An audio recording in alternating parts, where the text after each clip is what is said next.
Biz müstəqilik, biz sərbəstdik. Biz heç kəsdən asılı deyilik. Biz özümüz öz taleyimizin sahibiyik.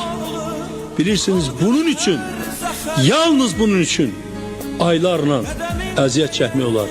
İllərlə əziyyət çəkmək olar. İllərlə ac qalmaq olar. Məhz bunun üçün.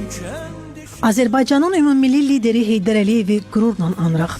Dahi şəxsiyyət fəaliyyəti dövründə müasir Azərbaycan dövlətinin qurucusu olmaqla yanaşı, xalqımızın müstəqillik tarixinin ən mühüm səhifəsini yazdı. Ən çətin vəziyyətdə xalqın təkidli tələbi ilə hakimiyyətə gələn ümumilli lider üçün vacib məsələ ölkəni xaotik vəziyyətdən çıxartdıqdan sonra Qarabağ probleminin həllinə nail olmaq idi. Hakimiyyətə gəlişi ilə atəşkəs müqaviləsini, Bişkek protokolunu imzalamağa müvəffəq oldu. Ölkələrlə, beynəlxalq təşkilatlarla problemin həlli istiqamətində danışıqlar apardı. Ulu öndər torpaqlarımızın işğaldan azad edilməsi, soydaşlarımızın yurd yuvasına qayıtması istiqamətində inamlı addımlar attı. Keçmiş qaçqın və məcburi köçkünlərin öz yurd yuvasına qayıtması ilə bağlı ulu öndərin içində böyük bir əminlik vardı. Bu əminliyi, inamı onlarla görüşdə də ifadə edirdi. Novruz bayramını bir dəfə şada keçirdəcəyik. O birisi Laçında, o birisi Kəlbəcərdə, o birisi Ağdamda, o birisi Füzulidə, o birisi Cəbrayılda, Lənkəranda, Qubadlıda. Çünki ümumilli liderin arzusu və məqsədi Azərbaycanı bütöv görmək idi. Heydər Əliyevin siyasətini bütün istiqamətlərdə uğurla davam etdirən Ali Baş Komandan İlham Əliyevin rəhbərliyi, ordumuzun gücü ilə 2020-ci ildə işğaldan azad olunan bütün ərazilərdə, o cümlədən 2023-cü ildə Xankəndi, Xocalı və Ağdərədə üçrəngli bayrağımız dalğalanmaqla ərazi bütövlüyümüz tam bərpa olundu. Əfsuslar olsun ki, atam bu günü görə bilmədi. Onun kimi yüz minlərlə Azərbaycanlı bu günü görmədən həyatdan getdilər.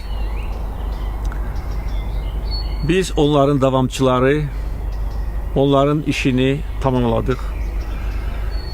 Atamın vəsiyyəti yerinə yetirildi və bugün atamın yüz minlərlə bu günü görməyən, həyatdan getmiş insanların, şəhidlərimizin ruhu şaddır.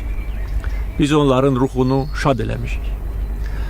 2003-cü ildə Azərbaycan xalqı ilk dəfə mənə etimad göstərərək bir daha Ulu Öndərin siyasətinə sədaqətini göstərdi. Mən isə öz növbəmdə demişdim ki, əgər xalq etimad göstərərsə, mən prezident kimi Heydər Əliyev yolu ilə gedəcəyəm, bu yoldan dönməyəcəyəm və ölkəmizin ərazi bütövlüyünü bərpa edəcəyəm.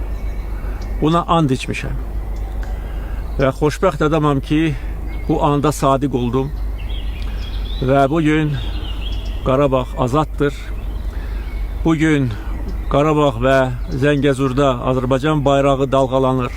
Ulu Öndərin söylədiyi Azərbaycan dünyaya günəş kimi doğacaq fikirləri reallıqda öz əksini tapdı. İmzalar arasında imzaları ilə seçilən müasir, müstəqil Azərbaycan Ulu Öndər Heydər Əliyevin şah əsəri olaraq nüfuzu günü-gündən artan dövlətə çevrilib. Vətən müharibəsində qazanılan möhtəşəm zəfər də bu uğurların məntiqi nəticəsidir. Ümumilli lider Heydər Əliyev adını tarixə Azərbaycanın müstəqilliyinin, Müzəffər Ali Baş Komandan İlham Əliyev isə torpaqlarımızın xilaskarı kimi yazdı. Azərbaycan mənim ürəyimdir. Azərbaycan mənim nəfəsimdir. Azərbaycan mənim həyatımdır. El bilir ki, sən mənimsən. Yurdum, yuvam, məskənimsən. Anam, doğma vətənimsən. Ayrılar mı könül candan? Azərbaycan, Azərbaycan.